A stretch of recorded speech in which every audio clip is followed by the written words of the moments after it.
పసిపాప మనసున్న ప్రతి మనిషిలోనూ పరమాత్ముడున్నాడని, వాడు పరిశుద్ధుడవుతాడని, గోళీల ఆటల్లో కొండంత సత్యం చాటావు ఓ సాయి, మమ్ము సాకావు మా సాయి. వాసనలు వేరైన వర్ణాలు ఎన్నైన పూలన్నీ ఒకటంటివి, నిన్ను పూజించ తగునంటివి.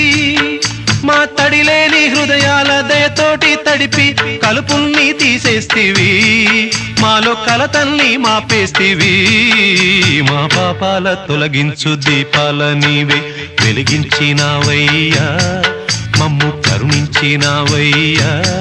జన్మ జన్మాల పుణ్యాల పంటల్లే నిన్ను దర్శించినామయ్యా, మేము తరించినామయ్యా.